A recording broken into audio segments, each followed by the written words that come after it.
Welcome. This is James Corbett of CorbettReport.com with your EyeOpener report for BoilingFrogsPost.com. Google Inc. is back in the news this week with a fresh round of headlines about the search giant and government censorship. Ironically, though perhaps not surprisingly for the corporate media, the stories are not about Google's admitted but classified relationship with government agencies like the NSA, though. Instead, they portray the internet company as a protagonist, sticking up for users' privacy rights against governments that are increasingly interested in blocking, scrubbing, or banning links, search results, and online videos that those governments want to suppress.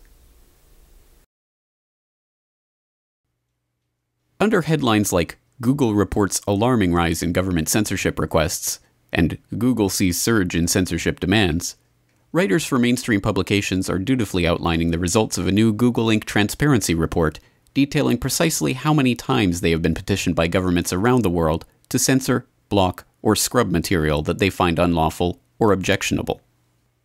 The report outlines, for instance, that the US government made 6,192 separate requests for Google to remove information from its services in the latter half of 2011, up from 757 requests in the first half of that year.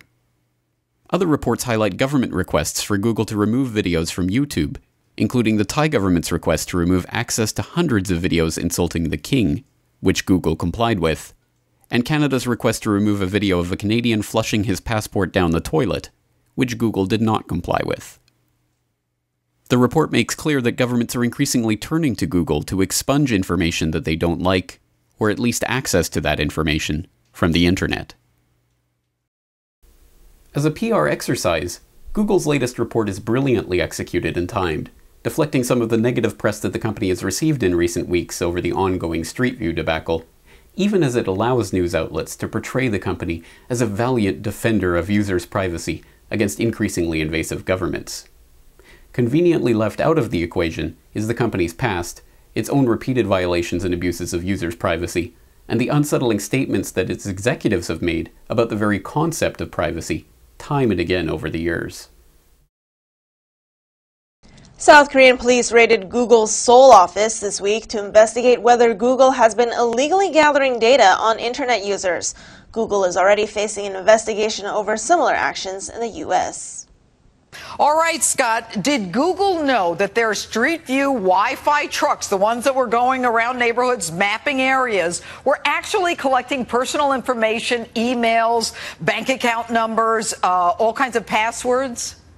Yes, they did. The FCC investigation pointed out that from the beginning, it was written into the design document. It was in the design document for 4 years. Multiple engineers knew, and at least one senior manager knew. So Google knew exactly what they were doing. They hired one of the best war driving or Wi-Fi folks in the country to do this.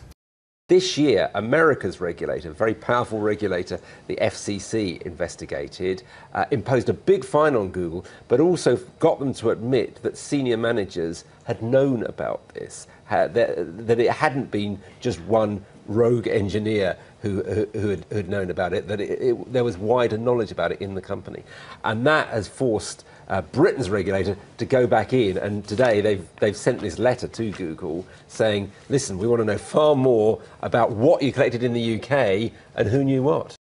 Most iPhone and iPad users access the internet through Apple's Safari browser, which automatically sets up a barrier to keep out tracking programs from third-party advertisers.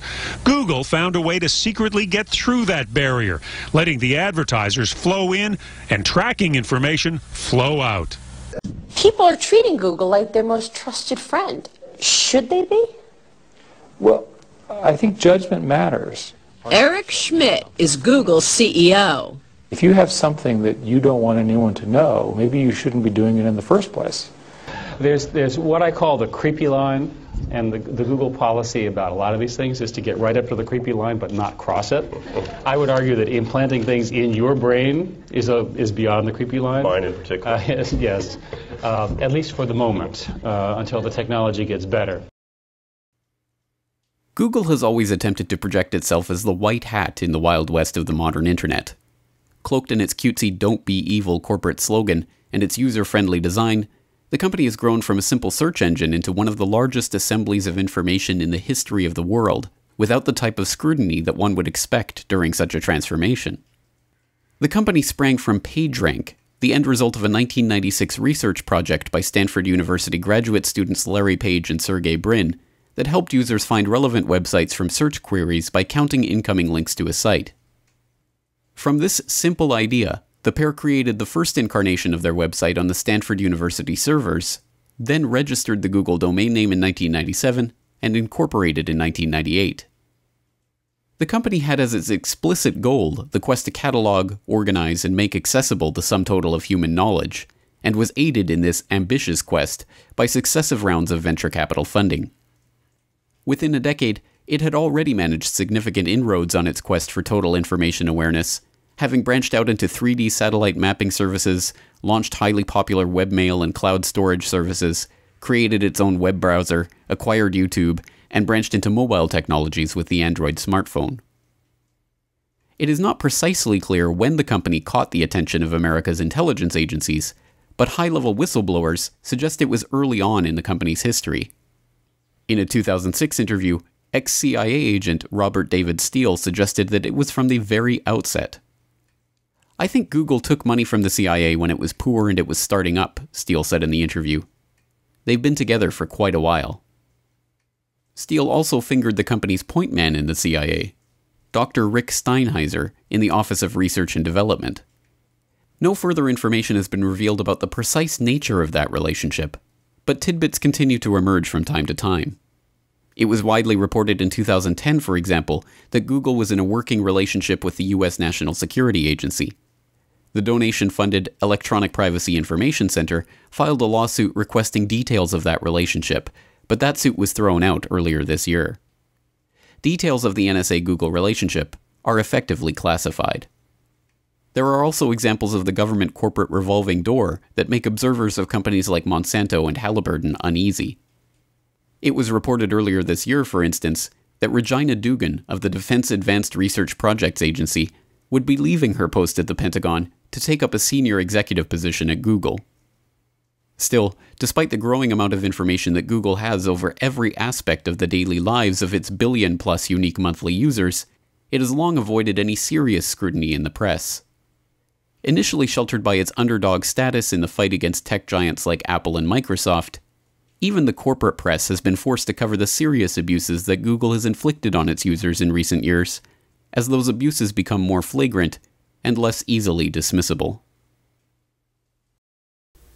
To the extent that mainstream news stories about Google even address these issues, it is inevitably in a throwaway quote towards the end of the article from someone who is dismissed as a privacy advocate. With information on the habits, thoughts, contacts, conversations, physical location, and even financial transactions of a sizable percentage of the population of the planet, however, it is not merely privacy advocates who are concerned about the information that the company handles and how it shares that data with governments and business. Indeed, for anyone who is familiar with the company, its background, its shareholders, or its executives' personal philosophies, the question of power that is inevitably raised by the staggering sums of data it holds on a growing percentage of the population is deeply troubling. Like in so many other matters, however, what can never be mentioned is that the population does have a choice over how their information is used and collected. That information comes from choosing to use Google in the first place. There are plenty of alternative search engines that offer similar, if not identical, results to those offered by Google, while simultaneously respecting users' privacy and refusing to log IP addresses or other recognizable details of its users. There are alternative video sites, alternative email providers, and alternative browsers. By concentrating so much on Google, the press often makes it seem like there is no choice, and that we are all subject to the whims of this corporation and its executives as they roll out privacy changes by decree and conspire with government officials in secret. Once again, it is up to the public to begin detaching themselves from this system and to stop feeding the Google behemoth with their data. By refusing to participate with the monopolization of the web, netizens can make it that much more difficult for their personal information to be bought, sold, or passed to greedy businessmen or prying governments, and that much more difficult for videos like this one to be censored from the web.